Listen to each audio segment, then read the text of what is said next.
एक बार की बात है, महर्षि वेदव्यास किसी वन में भ्रमण कर रहे थे। तभी अचानक उनकी दृष्टि एक छोटे से कीड़े पर पड़ी जो बड़ी तेजी से रेंगते हुए एक दिशा में जा रहा था। वे रुककर उस कीड़े से बोले, हे क्षुद्र जंतु, तुम इतनी शीघ्रता से कहां जा रहे हो? महर्षि का यह प्रश्न सुनकर कीड़ा पल भर के लिए रुक गया। वह थका हुआ था, किंतु उसके नेत्रों में आत्मबल की चिंगारी थी। उसने महर्षि की ओर देखकर कहा, हे महर्षि, आप ब्रह्मज्ञानी हैं, वेदों के रचयिता हैं, फिर भी यह कैसे कह दिया कि मैं क्षुद्र हूं और आप महान? क्या यह मापदंड शरीर का है, रूप का है या ज्ञान का? क्या कोई निश्चित परिभाषा है जो बता सके कि कौन बड़ा है और कौन छोटा? कीड़े के इन वचनों ने महर्षि को क्षण भर के लिए स्तब्ध कर दिया। इतने छोटे से जीव की यह गूढ़ दृष्टि, यह तो असामान्य थी। फिर भी वे बोले, अच्छा, यह तो बताओ कि तुम इतनी तेजी से क्यों भाग रहे हो? कीड़ा बोला, हे मुनिवर, मैं अपनी प्राण रक्षा के लिए भाग रहा हूं। देखिए ना, पीछे से एक भारी बैलगाड़ी आ रही है। महर्षि ने मुस्कुराते हुए कहा, लेकिन तुम तो एक कीट योनि में हो। अगर मृत्यु हो भी जाए तो संभव है कि तुम्हें अगली योनि में कोई श्रेष्ठ शरीर प्राप्त हो। क्यों डरते हो? कीड़ा गंभीर होकर बोला, हे तपस्वी, आप सही कहते हैं कि मृत्यु के बाद योनि बदल सकती है, किंतु मैं इस योनि में, इस शरीर में जो कर्तव्य है उसे निभा रहा हूं।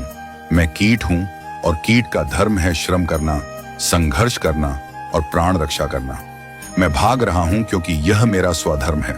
फिर उसने आगे कहा, परंतु दुख की बात तो यह है कि मनुष्य, जिसे सबसे श्रेष्ठ योनि मिली है, वह अपने धर्म से विमुख हो गया है।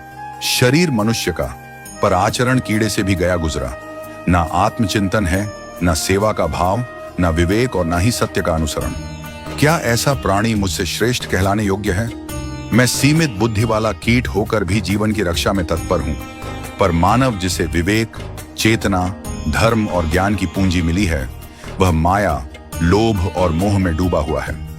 महर्षि वेदव्यास की आंखें जैसे खुल गईं। वह बोले, हे छोटे जीव, तुमने तो वह बोध मुझे दिया है जो शास्त्रों के पठन पाठन से भी नहीं मिल पाता।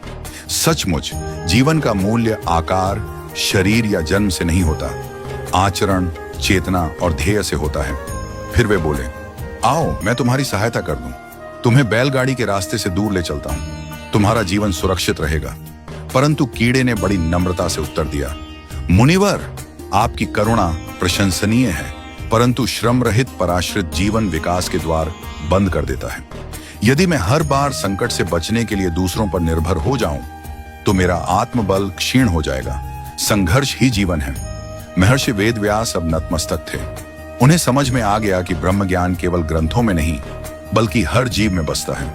और जो व्यक्ति जन्म से नहीं, बल्कि अपने व्यवहार, विचार और कर्म से महान होता है, वही सच्चा ज्ञानी होता है।